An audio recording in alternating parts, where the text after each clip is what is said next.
Episode 63. Menuju. Revan keluar dari dalam kamar mandi dan melihat Bella sedang duduk termenung di pinggir ranjang. Bahkan saat Revan keluar, hanya memakai handuk di pinggangnya. Bella tidak menoleh ataupun menegurnya. Biasanya Bella akan heboh sendiri kalau melihat Revan yang seperti itu. Istrinya itu akan berteriak dan menyuruhnya masuk ke dalam kamar mandi lagi, serta mengambilkan baju ganti untuk Revan. Tapi lihatlah sekarang, Bella sama sekali tidak meliriknya. Ada sesuatu yang salah terhadap sang istri. Sayang, apakah ada yang sedang kau pikirkan? Bella menarik nafas dalam-dalam dan mengembuskannya perlahan. Dia lakukan itu hingga berulang. Apa kamu tidak merasa curiga sama Mama? Apakah Papa dan Mama tahu tentang hubungan kita seperti apa di masa lalu? Revan mengelutkan keningnya. Maksudmu tahu tentang perjanjian pernikahan itu? Tanya Revan yang dibalas anggukan oleh Bella. Revan terkekeh, kemudian duduk di samping Bella yang terlihat sama sekali tidak fokus bahwa saat ini dirinya hanya memakai handuk di pinggangnya. Bella masih menatap ke arah lantai kamar dengan perasaan yang kacau. Dan uang 1 triliun itu, apa mereka juga tahu? Mereka tidak tahu. Dan kalaupun mereka tahu pasti tidak akan dipermasalahkan. Karena apa? Karena kamu meminta itu setelah kita resmi menjadi suami istri. Yaitu artinya uang itu memang hakmu, sayang. Jawab Revan. Lalu bagaimana dengan perjanjian itu? Kamu tenang aja. Bukankah kita sekarang sudah tidak melakukan perjanjian kontrak? Tapi kita melakukan perjanjian pernikahan yang sebenarnya.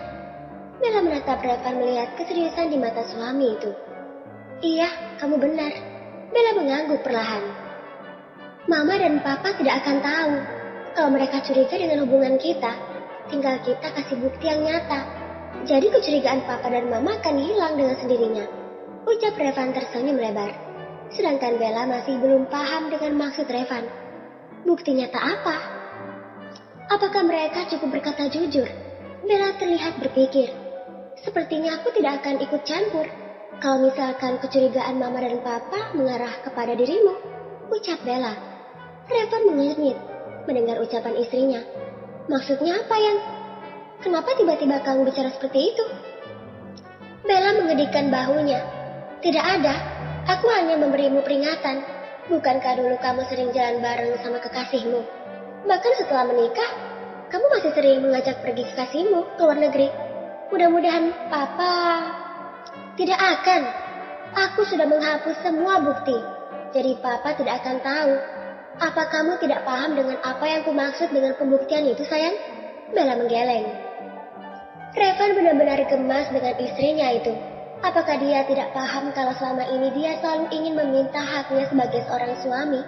Namun selalu dia tahan karena Revan ingin Bella menyerahkan diri secara sukarela tanpa paksaan. Kamu tahu kan kalau Papa dan Mama ingin segera memiliki cucu? Tanya Revan dengan wajah serius membuat Bella langsung melototkan matanya. Revan tersenyum lebar dan mendekatkan wajahnya ke arah sang istri.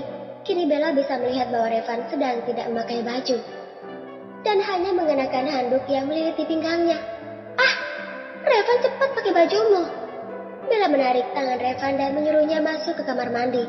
Alih-alih menuruti istri, Revan malah menarik Bella ke dalam pelukannya. Memeluk erat tubuh mungil itu bahkan saking eratnya Bella bisa merasakan dan mendengar detak jantung Revan yang berada di telinganya. Bolehkah malam ini aku meminta hakku, sayang? Bisik Revan di telinga Bella, membuat tubuh Bella meregang seketika. Hembusan nafas Revan mengenai pipi Bella, dan jujur hal itu langsung membuat tubuh Bella meremang, seperti ada aliran listrik yang menuju ke pusat inti. Jantungnya pun ikut berdetak kencang. Aku tunggu dulu. Bella menahan dada Revan dan memberi jarak di antara mereka. Bella masih merasa takut dan malu, walaupun mereka sudah sering make out, walau masih memakai CD saja. Sebenarnya itu bukan hanya keinginanku, tapi kamu. Tadi dengar sendiri kan, kalau Mama dan Papa juga ingin kita segera memiliki anak. Ujar Revan masih menatap lekat wajah sang istri. Tapi belum sempat mengatakan apapun, Revan sudah membungkam bibir Bella. Wajah Revan benar-benar dekat, tatapannya semakin dalam. Aku mencintaimu, Bella. Jangan pernah meragukanku lagi. Bukankah tadi kamu bilang jika sudah siap? Lirih Revan menatap sendu manik mata hitam tersebut. Apa kamu masih meragukanku, sayang? Bella menggeleng. Dia sama sekali tidak ragu, tapi masih takut karena katanya lepas perawan itu sangat sakit. Baiklah, aku siap. Bersambung. Hai.